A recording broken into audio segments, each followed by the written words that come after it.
दहेज प्रथा की कहानी। एक सुंदर सी कन्या काजल कॉलेज में अपना ग्रेजुएशन पूरा करती है। तभी उसकी मुलाकात एक लड़के आशीष से होती है। आशीष भी बहुत स्मार्ट और माता पिता का आज्ञाकारी बेटा है।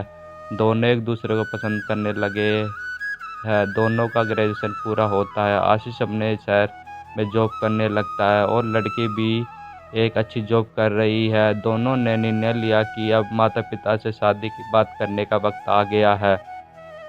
लेकिन परेशानी यह है कि दोनों की कास्ट अलग अलग है। काजल ब्राह्मण है और आशीष राजपूत है। आशीष के समाज में दहेज बहुत ज़रूरी है, जो कि नकदी में होता है। उसके अलावा कई तरह के गिफ्ट और गहने की भी मांग की जाती है। आशीष ने काजल को यह स्थिति स्पष्ट की और कहा, घर वालों को मनाओ, अगर तुम सभी मांगे पूरी करवाती हो तो मेरे माता पिता तुम्हें पलकों पर बिठाएंगे। काजल ने अपने माता पिता से यह बात कही। काजल के माता पिता को यह बात पसंद नहीं थी, पर काजल की जिद थी कि अगर मुझे दहेज दोगे तो मेरी इज्जत बढ़ेगी।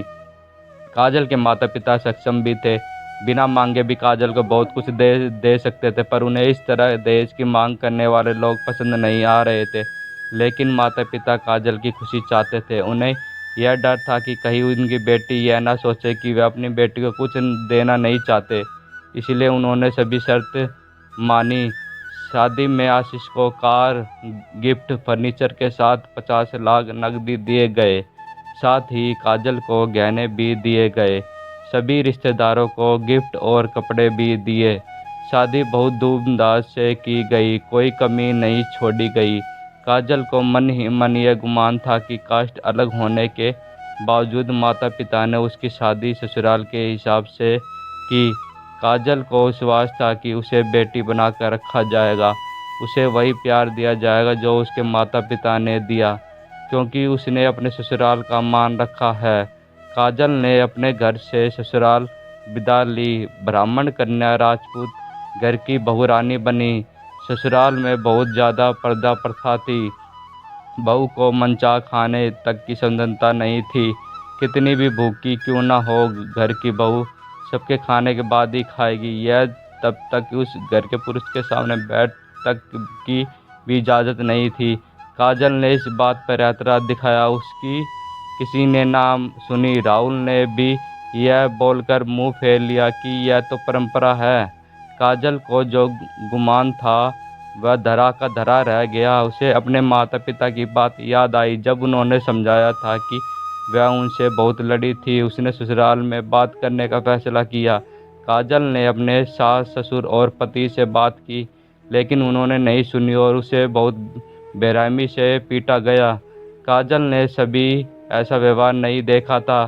उसे जिस लाए हुए दहेज पर घमंड था वह चूर चूर हो गया था। काजल को माता पिता से बात करने में भी शर्म महसूस हो रही थी और इसी पर कशमकश में एक दिन काजल ने अपने आप को ख़त्म कर दिया। माता पिता को जब यह बात पता चली तो उन्हें अपनी गलती का एहसास हुआ कि वक्त रहते समझा होता तो बेटी साथ होती। जो लोग दहेज पर बेटी की शादी कराते हैं उनकी सोच हर तरह से छोटी होती है। जो बेटी को नीलाम कर सकते हैं वह किसी और की बेटी को कैसे अपनी बेटी बना सकते हैं।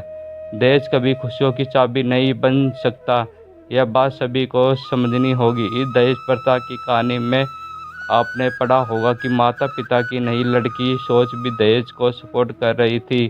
कई बार लड़कियां को दहेज का गुमान हो जाता है, पर जो लोग लोभी होते वह कभी अच्छे नहीं हो सकते। यह बात सबको समझाने की ज़रूरत है।